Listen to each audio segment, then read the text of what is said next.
సింహరాశి వారికి కెరియర్ పరంగా బాగుంటుంది. వీరికి అష్టమ శని నడుస్తుంది. అష్టమ శనిలో కూడా కొన్ని పనులు పూర్తి చేయగలుగుతారు.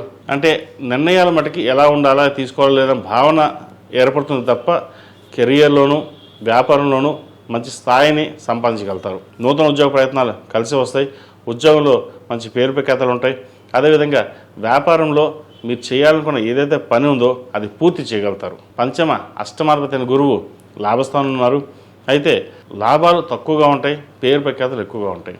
ఎప్పటి నుంచో ఉద్యోగం కోసం ప్రయత్నం చేస్తున్న వారికి ఉద్యోగం లభిస్తుంది. సంతానపరంగా కొంత డిస్టర్బెన్స్ అనేది ఏర్పడుతుంది. మీ మాట వినకపోవడం కానీ లేదా ఎదురు సమాధానం చెప్పడం కానీ, వివాహ ప్రయత్నాలు చేస్తే మధ్యలో ఆటంకాలు రావడం ఇటువంటివి జరుగుతుంటాయి. ఎడ్యుకేషన్ పరంగా కూడా మీరు ఎక్కువగా దృష్టి పెట్టడం అనేది చెప్పదగినది. ఈ రాశిలో జన్మించిన స్త్రీలకు వృత్తి వ్యాపారపరంగా సానుకూలంగా ఉంటుంది. ఆరోగ్యరీత్యా కూడా ఎటువంటి ఇబ్బందులు ఉండవు.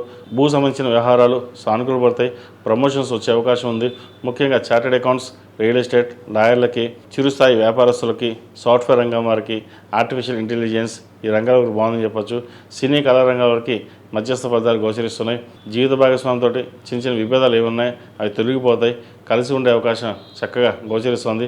ఒకరినొకరు అర్థం చేసుకుని ముందుకెళ్లే పరిస్థితులు చక్కగానే గోచరిస్తున్నాయి. ఏది ఏమైనప్పటికీ గత వారం కంటే ఈ వారం చాలా చక్కగా ఉందని చెప్పచ్చు. ప్రతిరోజు ప్రతినిత్యం అష్టములతో దీపారాధన చేయడం, అదేవిధంగా శని స్తోత్రం, కాలభైరవ అష్టకం పఠించడం లేదా వినడం చేయండి. మంచి ఫలితాలు సంప్రాప్తిస్తాయి. అదేవిధంగా ఈ రాశిలో మించిన విద్యార్థులకు కాస్త గడ్డుకాలం అని చెప్పచ్చు. విద్యా విషయాల పట్ల శ్రద్ధ వహించాలి. రేపు చదువుకున్నాం తర్వాత చదువుకుందాం కాకుండా ఎప్పటికప్పుడు పూర్తి చేయడం, స్నేహితులకు దూరంగా ఉండడం, దుర్వ్యసనాలకి దూరంగా ఉండడం చెప్పదగినది. అన్నీ బాగానే ఉన్నాయి, మనల్ని ఎవరు గమనించడం లేదు అనుకోవడం పొరపాటు.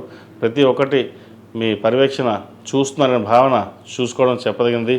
నలుగురిలోనూ హుందాగా ఉండాలి, పేరు ప్రఖ్యాతలు తెచ్చుకోవాలి అన్న భావంతో ముందుకు వెళ్ళాలి తప్పితే కానీ ఎలాగైనా పర్వాలేదు, ఏదో చదివేద్దాం, ఏదో జాబ్ చేసుకుందాం అన్న భావంతో మటుకు ఉండకండి. ప్రస్తుత కాలమాన ప్రకారం చదువు చాలా ముఖ్యం.